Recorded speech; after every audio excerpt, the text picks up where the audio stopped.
The cafeteria of the Galactic Naval Academy buzzed with the usual morning chaos. Hundreds of cadets from dozens of species filled the chrome tables, their conversations creating a symphony of clicks, whistles, and translated words. In the corner, near the waste disposal units where the ventilation struggled, sat Julia Chun, the only human in her class. Oscar Vexter, a towering Krillian with scales that shimmered like oil on water, approached her table with his usual entourage. His 4 eyes gleamed with malicious amusement. For 3 months, Julia had been his favorite target, still eating that disgusting Terran sludge. Oscar's voice boomed across the cafeteria, drawing attention. He gestured at Julia's oatmeal with one of his 3-fingered hands. No wonder humans are considered the weakest species in the academy. You can't even handle proper nutrition.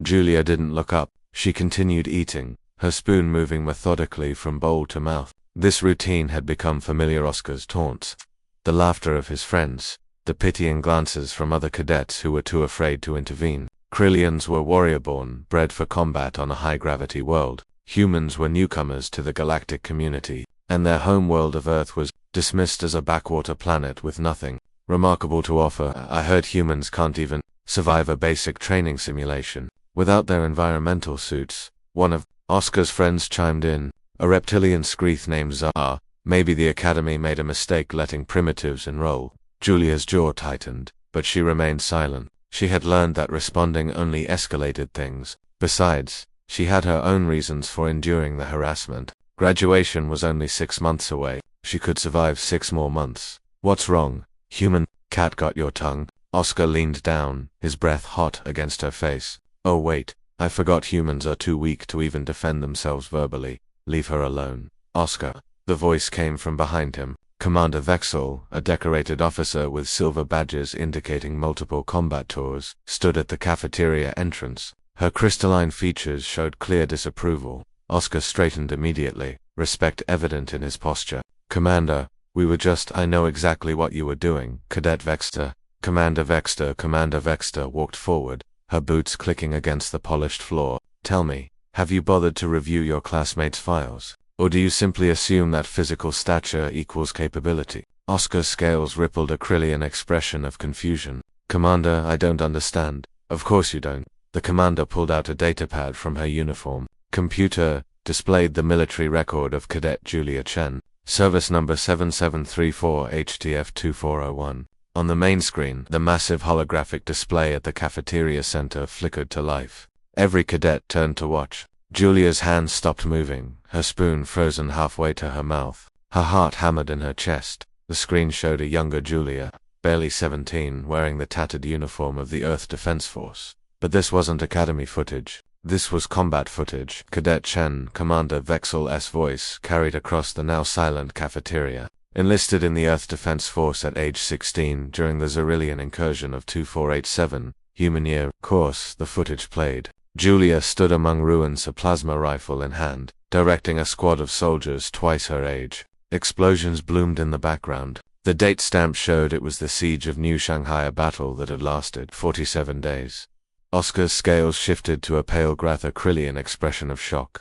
During the siege, Commander Vexel continued, Cadet Chen held a defensive position at the northeastern quadrant for 11 days without relief. She was responsible for evacuating 4,000 civilians while under constant bombardment. The footage changed. Julia was dragging a wounded soldier across broken concrete, plasma bolts scorching the ground around her. She moved with mechanical precision, ducking, rolling, returning fire with one hand while pulling the soldier with the other. She received the Terror Cross for valor after single-handedly destroying 3 Xerillian walkers using nothing but improvised explosives and a maintenance drone she reprogrammed during the battle. The cafeteria was utterly silent. Even the translator devices seemed to have stopped humming. The screen showed more: Julia coordinating artillery strikes, Julia performing field surgery on a comrade, Julia standing amid a pile of destroyed enemy equipment, her face streaked with blood and ash, her eyes hollow but defiant. The Xerillian incursion, the commander said quietly, killed 30 million humans. Earth was outmatched, outgunned, and on the verge of extinction. They had no shield technology, no plasma weapons, no faster-than-light communication. They fought with chemical propellants and determination. Oscar took a step back from Julia's table. His entourage had already scattered.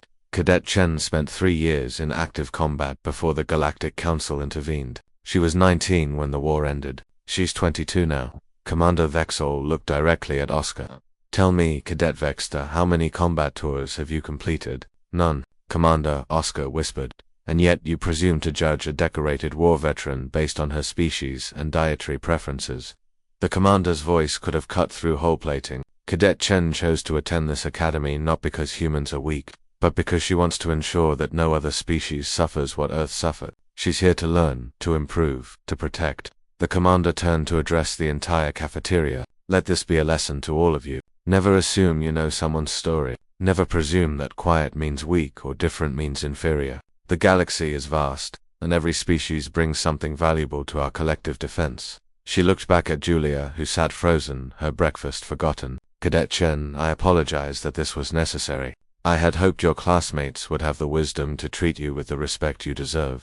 Julia finally found her voice. Thank you, Commander. As Commander Vexor left, the cafeteria slowly returned to life, but everything had changed. Cadets who had previously ignored Julia now looked at her with new eyes. Some nodded respectfully, others appeared ashamed. Oscar remained standing beside her table, his scales shifting through various shades of emotion. Finally, he spoke, his voice lacking its usual bravado. Kai, I'm sorry, Julia, I didn't know.